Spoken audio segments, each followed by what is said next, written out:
Hey, it's Les from the TV Dudes. This week, as part of our special coverage of Austin Film Festival's 26th year, I really can't believe that I got to sit down with David Mandel. We, of course, talk a little bit about Seinfeld, SNL, Veep, comedy writing in general, the Harvard Lampoon. But I couldn't help myself, and we start the conversation off mic talking about the Clerks cartoon. I'm including everything because there's no moment talking to David that isn't worth hearing, and I think you'll agree.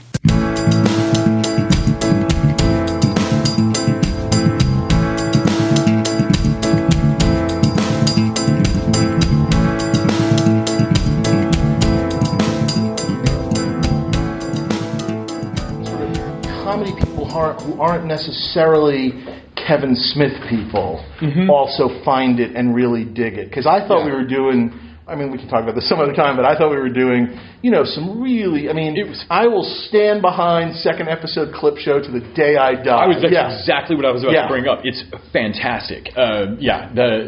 My friends still bring that up, and I'm like, you find everybody in the room that's seen the Clerks cartoon. But I hate to say this, I love breaking format. I've made a small little career, but I don't know if I'm known for it, because I'm not sure anyone ever pieces the puzzles together. But, in Seinfeld, we did the backwards episode. On Veep, we did a couple of different ones where we did like Catherine's film and stuff. And so I love playing with format. Back in the day on Saturday Night Live, we did an episode when Charlton Heston hosted where he falls asleep in the dressing room, and when he wakes up, the whole it's Saturday Night Live of the apes. It's like he's fallen asleep and gone into the future. And not only is it all apes, all ape audience and whatever, but then when he yells live from New York, it's Saturday night, we reshot the entire Saturday Night Live opening with like a roller skating ape and like ape stills of apes like turning and smiling at camera. And it was just like, live from Ape City, it's Saturday night with starring General Urko. And it was just like ape names like that. And then two apes bring Heston out chained up, and he does a question and answer audience with the ape audience, which was also a parody. We had done so many of those that season of him going like, them just not understanding how a human could talk and what kind of magic trick was this that an ape was talking. So I love that shit. But second episode clip show, I stand behind that, and I stand behind the episode was lost and finished by Korean animators for the rest of my life. Who was driving? Bear's driving. Yeah. This is twice now today that I've had interviews with folks where they've written something that I will quote till my deathbed, and I don't care if anyone in the room gets it. I appreciate that. And the Clerks cartoon is very much that. Thank you. Eurotrip is another one. If you're the right age, it is. I only wished at the time some of these people could have seen it in the theater. Yes. Yeah. This is not where I parked my car. I actually messaged my brother-in-law last night and was like, I'm going to be talking to the writer and co-director of Eurotrip. And he was like, we've taught the kid Scotty doesn't know. Well, I get every year right around like April, May, I'll get an email from sometimes somebody I haven't talked to in a while, and they'll be like, just letting you know, my daughter went to her prom last night, and I was the chaperone, and either the DJ or the band, the school band, played Sky Doesn't Know. And honestly, it just does my heart good. Yeah. One of the best running gags in that movie is the constant remixing and new iterations, so that when they're in the Euromix club, version, the ringtone, it's just great. Yeah, so many good conceits in that movie. Obviously, those are the pinnacles of your career, and top everything else. You've written on comedy stuff that is just pedigreed. I mean, Seinfeld, Veep, SNL, in that particular era. Can you talk a bit about being a young writer, being in junior high or high school or college, and thinking, I like to write, I crack my friends up, towards this career path? Did you ever? It's funny, I didn't. I mean, I got to be honest with you. I was very much a straight A student in high school, elementary school and high school. I was very goody two-shoes, for lack of a better word. I wasn't the class clown. If you didn't know me really well, I don't think you thought I was fun. I mean, I don't think you had any sense of it. You didn't hand it up. No. In fact, I think, once in a blue moon, like when I've gone back to like a high school reunion or something where just like, or bump into people, it's like, I don't think they had any sense of that part of me. My close friends, I was definitely the sarcastic one. I was the guy that could say something and, get my other friend Jason to have like ice cream come out of his nose. So I think my good friends, I think, knew I was funny. But I went off to Harvard I loved TV and movies. I loved comedy. I loved early Saturday Night Live. I loved Eddie Murphy's Saturday Night Live, Letterman's NBC show. I stayed up all night. And once I was up watching Letterman, then it was just a hop, skip, and a jump. Sometimes at 2 in the morning, NBC in New York had like old Mary Tyler Moore episodes on. So, I was addicted to TV and comedy. My mom's old comedy albums, First Family by Vaughn Meader, Mort Saul albums, and then movies. We had a couple of great revival theaters back in the day on the Upper West Side of New York. My mom was the one who was like, we're going to go see a Hitchcock movie. That's how I learned to love movies. So I was into all of it, and I was, especially with Saturday Night Live, I was very well read about it. I had read the backstage history whenever the heck that came out. I had like the cool Saturday Night Live script book, but to no end, to know like I guess maybe once in a blue moon, my friends and I talked about trying to write a movie. We never did, but no sense of this is a career. And I went off to Harvard just figuring I'll be a lawyer. I know that sounds silly. I guess in my mind I was like, well, I'll be the lawyer everybody wants to be in the meeting with because I'll be the funny, sarcastic lawyer. Yeah, exactly. And when I got to Harvard, and I did ultimately join the Harvard Lampoon, my obsession with the Lampoon had nothing to do with like, it's a passport to some sort of a TV or movie job or something like that. It was just its place in comedy history. Yeah, it's the Lampoon. Yeah, so the comedy nerd in me was totally into the Lampoon. But still, I'm a lawyer. I'm a lawyer, and my folks are kind of like, well, what about being a doctor? it was very classic New York City Upper West Side Jewish upbringing, lawyer or doctor. Yeah. And even, I will say, when I got on the Lampoon and sort of, at that point, really, that's what Harvard was for me. I was there 24 hours a day. I was sometimes at the Lampoon till like 5, 6 in the morning. I'd go back to my I'd go back to my dorm room. I'd sleep. My roommates would wake me up at 1 for lunch. I'd hang with them for a little bit, and I'd go back to Lampoon. Stop going to classes altogether. I had to ask. I remember going. I passed everything, but I remember senior year going and asking like the woman in the office, like, if I wasn't graduating, someone would have let me know by now, right? And she was like, yeah, no, you're good, because all I was doing was the Lampoon. And somewhere in there, I started to go, maybe this could be a career. But right up till the end, I'll be honest with you, I did like the corporations would come to Harvard, and I signed up for interviews and exactly. I took a test, and then I was going to be flown to like Cincinnati for Procter & Gamble brand management. So I was hedging my bets right up to the end. And I guess somewhere in there.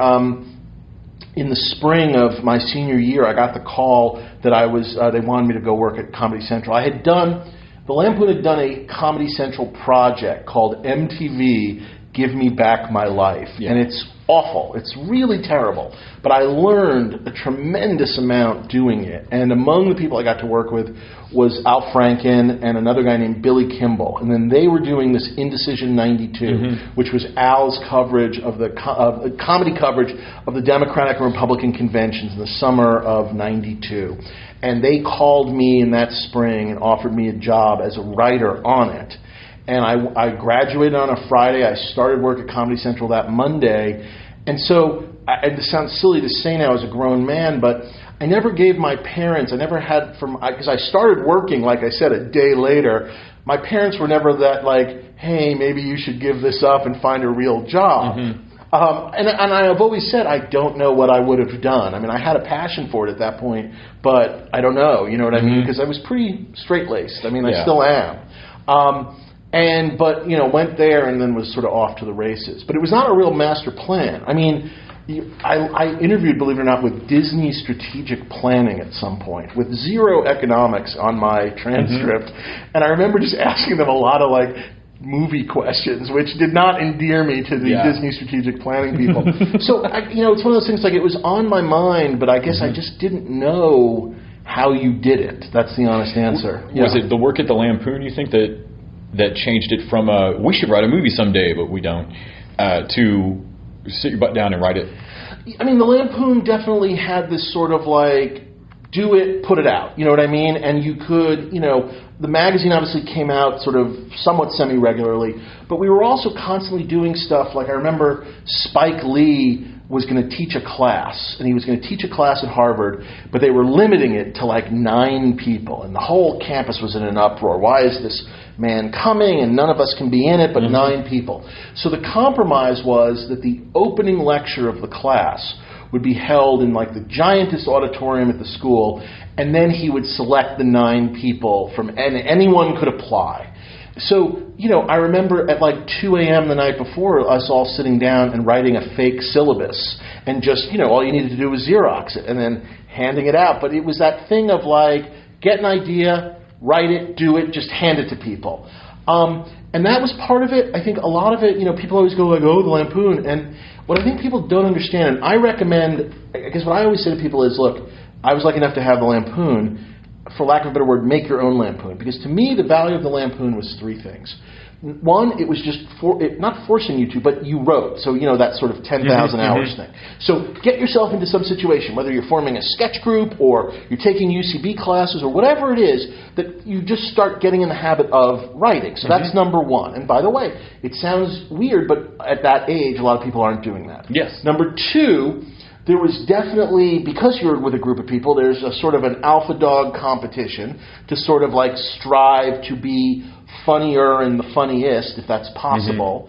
And that's always good. I mean, vicious, but good. And vicious leads me to my third point, which is it was like being in a writer's room for a couple of years, even though I wasn't in a writer's room, in the sense that bad ideas were kicked out of you. If you said something stupid, people wouldn't let you forget it. If you pitched a hacky joke, it was hung around your neck for multiple years. And so you learned to pitch the different joke. You learned to attack something sideways. You learned what, in some ways, like sort of the joke on the joke might be, the extra Letterman, you applied that Letterman irony. And it forced you to just, when you sometimes get like a young writer now who hasn't had that kind of experience, and, I can't think of the right whatever, but, they'll hit you with the modern equivalent of, where's the beef? And it's like, they don't know that they shouldn't be saying that at this point. There's no point in pitching that to me. Yeah. And that's what the Lampoon was. And like I said, I think people can make their own version of that, but that's what it did for me, and I think that's why so many good writers come out of the place, is it's like they've had 2 or 3 or, God, in some cases 4 years of like writer's room experience before they've ever emerged. And so granted, they still have to learn things like structure and things of that nature, but in terms of solid pitching and knowing like how to, like a little bit of how to pitch, that all gets sort of baked into you in there, which I think is obviously an advantage. Thank you so much for chatting with me about it today. Sure. I really appreciate it. I was very excited to get to talk cool. to you. No, this is great. Yeah. Cool. Thank you so much. Hey, thanks.